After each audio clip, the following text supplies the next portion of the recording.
মা, মা গো, আমাদের ক্ষমা করে দাও মা, আমাদের ক্ষমা করে দাও,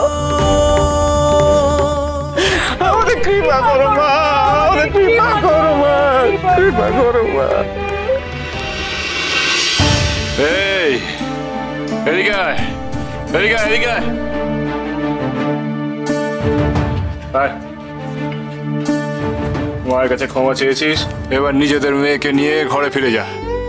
আমদিবা, ফিরে যাও। চল, এসো এসো। চল আয় মা।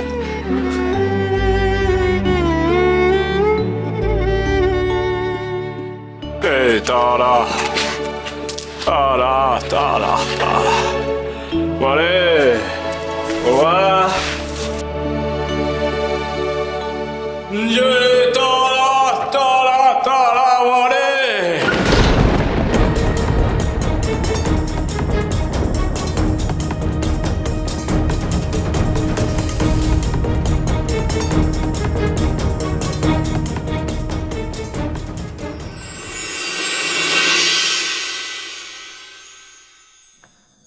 বাবা,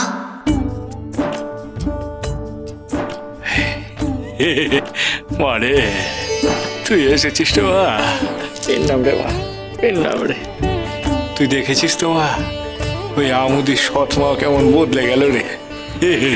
বাবা রে, আমাদের সৎমা বিমলা কি সত্যিই বদলে গেল? ওর মা, শোন বাবা, বিমলার মতো স্বার্থপর মানুষেরা ভক্তিতে নয়, ভয়ে কাবু হয়। ওরা বারবার নিজেদের স্বার্থ অনুযায়ী রূপ বদলায়। বেশ বেশ, আমি বুঝেছি রে মা। এরপর থেকে আমি কোনো অসৎ মানুষের উপকার করবো না রে মা, দেখিস।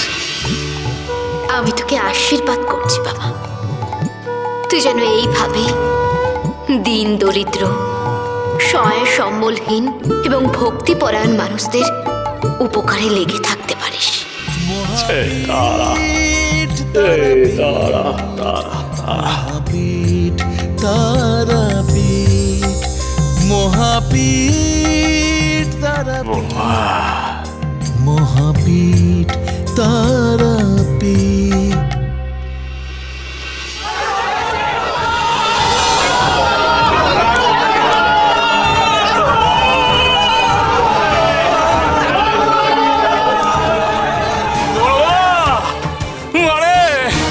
কি হলো রে মা? কেমন করে হলো রে?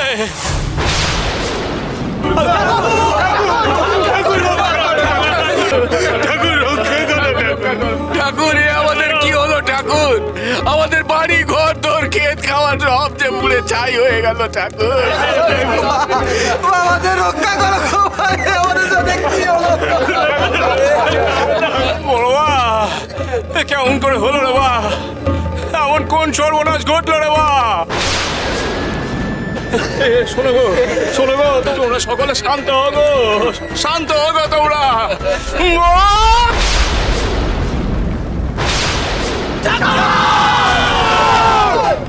কি হলো গো?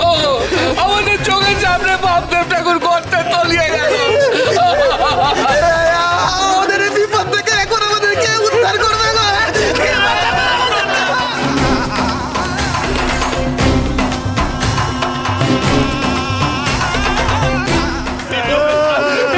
ঠাকুর কোথায় চলে গেল?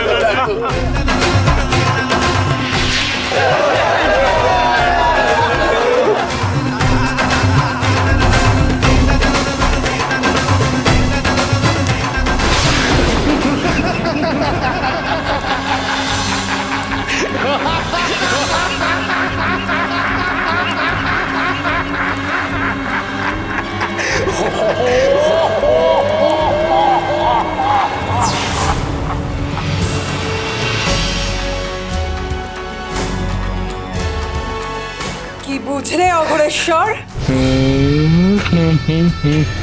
যে দৃশ্য তুমি আমায় দেখালে তাতে বুঝলাম মক্ষম মক্ষম এক সময় ঘনিয়ে আসছে। আর সেই সুযোগ আমায় কাজে লাগাতেই হবে। আবার কি সুযোগ আসছে প্রভু? আমার অন্তরের ইচ্ছা পূরণ করার সুযোগ। প্রভু, ওরে ভূতনাথ, কিছু তো একটা সূত্র আছে যা আমাকে মহাশক্তিশালী করে তুলবে। এই তারাপীঠে খুব শীঘ্রই কোনো বড় ঘটনা ঘটতে চলেছে। বড় একটা কিছু? সেটা কি প্রভু?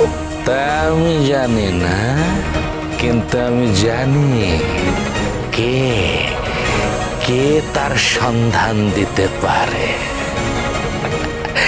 আমার প্রভু শয়তান।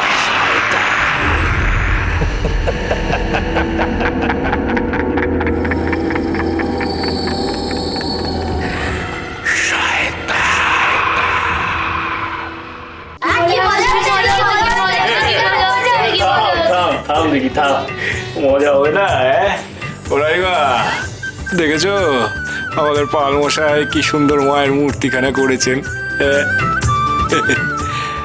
পিতৃপক্ষের শেষে যখন দেবী পক্ষ শুরু হবে তখন মায়ের চক্ষুদান হবে গো।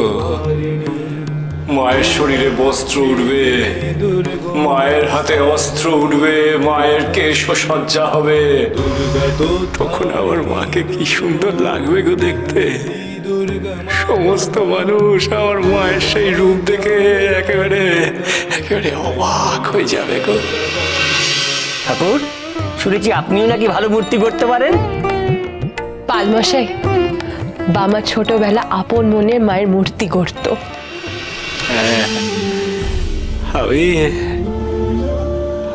আপন মনে আমার বড় মায়ের মূর্তি করতাম গো, কিন্তু আমার চেয়েও ভালো মূর্তি করতো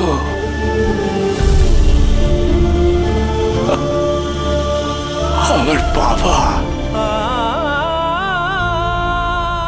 কাল পুজোর দিনে বাবা নিজের হাতে মায়ের মূর্তি করে সেই রাতে সেই মূর্তি পুজো করত। আমি আমি বাবাকে সাহায্য করতাম। ওই সাহায্য করতে করতেই আমি একটু একটু মূর্তি করা শিখেছি গো। তবে তবে আমার বাবার মতো নয়। আমার একটা স্বাদ আছে গো। তা বল না, তোর কি স্বাদ? আমার এই জীবন শেষ হবার আগে একটিবার আমি আমার নিজের হাতে মায়ের মূর্তি করে তা পুজো করতে চাই গো অন্নদা দিদি। কি বলছিস তুই এসব? কেউ এমন কথা বলে? বাবা, তোর জীবন অন্যের জন্য নিবেদিত। তোকে অন্যের জীবন রক্ষা করার জন্য থাকতে হবে। আমি সব সময় মা তারার কাছে প্রার্থনা করি বাবা, তোর যেন 150 বছর আয়ু হয়।